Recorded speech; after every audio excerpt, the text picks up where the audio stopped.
Danny's father brought me to the hospital because we didn't have a car to give the first time. How close can we be?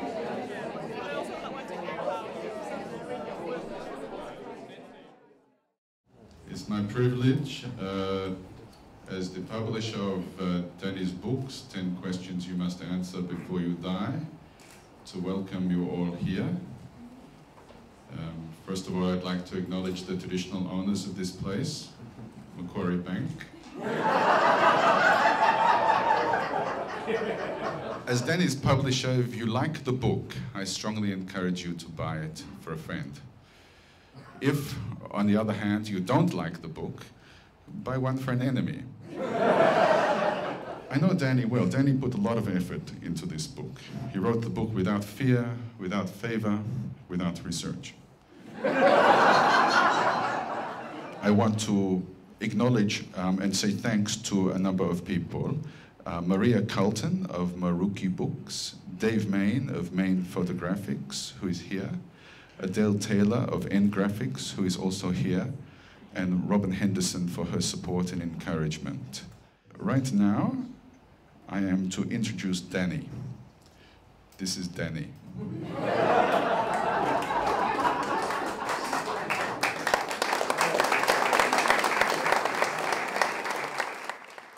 I want to say that this book really, the intention of this book was to stand in consideration and in reflection of the privilege that I feel from the bottom of my heart that Australia has afforded to me and to my family. The dedication in the book, as you will read, is to my beautiful parents.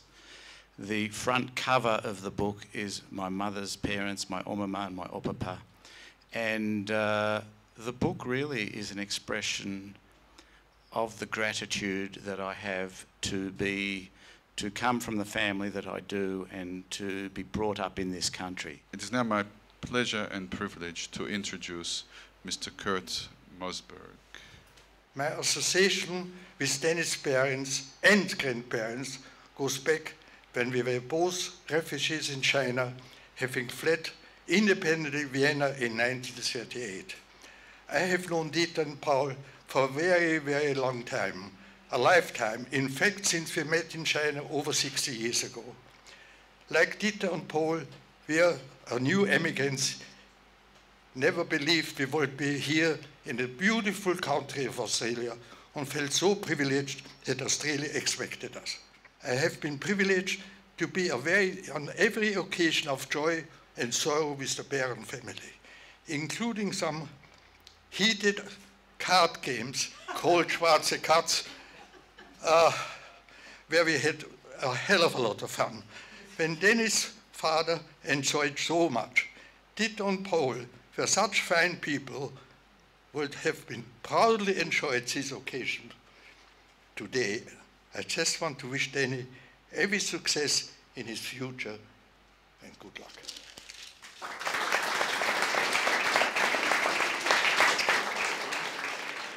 Danny and I know what it feels like to be leader of the opposition. It's the same thing as being a Jewish husband. Please welcome a very good friend of many communities, including this one, and of the author, Mr. Malcolm Turnbull. This is a wonderful book. It's very wise.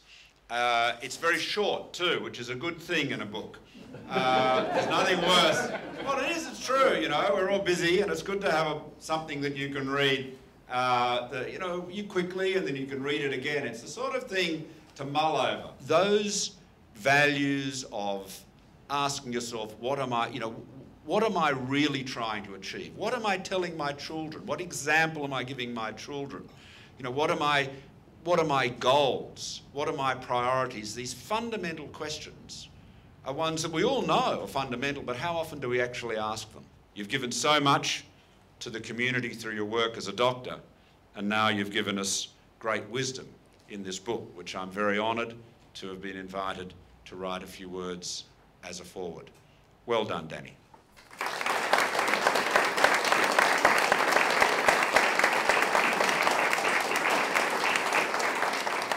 So I said to Danny, my hair keeps falling out, have you got anything to keep it in? So he gave me a cardboard box. It's now Danny's turn to speak. So, Court, to speak with the affection of a lifetime of 90 years of your life, but a shorter period of association, I'm deeply grateful for your contribution today, and to you and Lily, as you know, you're such a generous soul. We only want you to enjoy wonderful companionship with each other. And Malcolm clearly understands the sweetness of the background to which my brother Roger and I come from.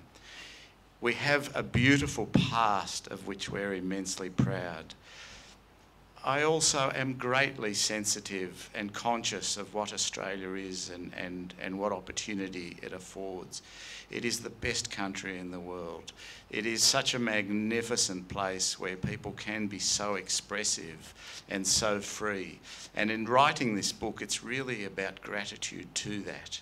And the last chapter from Mossimo takes me really to a lovely place, to a place. We have a small little park up the road from us, which must be the happiest public place in the world, because people are known by their dogs, and they don't bark or growl or purr, but they exchange only kindness and affection with each other. And really, they're all just glad to be alive and glad to be there. So Malcolm, thank you so much for your sensitive, your thoughtful words, the consciousness from a neighbour in Vaucluse where you lived. Clearly you have a great sensitivity for what I've tried to put forward, and you've shown great sensitivity to the community at large, and I thank you very much. Now, Danny, what's your next book going to be called? Sally, I know 24 hours is a long time in politics. And I don't necessarily have a mandate on which I stand at this stage. I'm thinking about it. There has been a book signing, but there will again be a book signing. So please don't mob Danny on the way out with that headache. So Danny, before the crowd, will you quickly exit, and then we will applaud your exit. Thank you all for coming.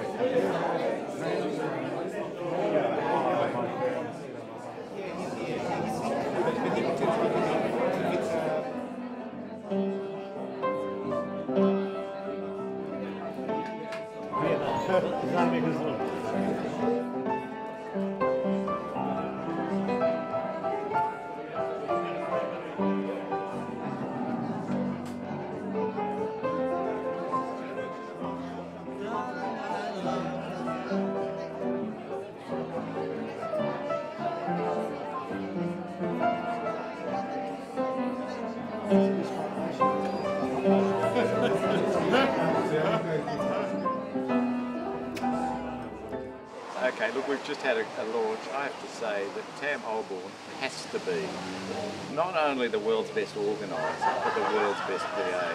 None of this absolutely would have been possible. None of it would have not been. No one would have arrived. No one would have known where to go. No one would have known what this was about. No one would have known. Good job, Tam. Go, Tam. You are sensational. You are a superstar. Thank you very much. Thank you very much.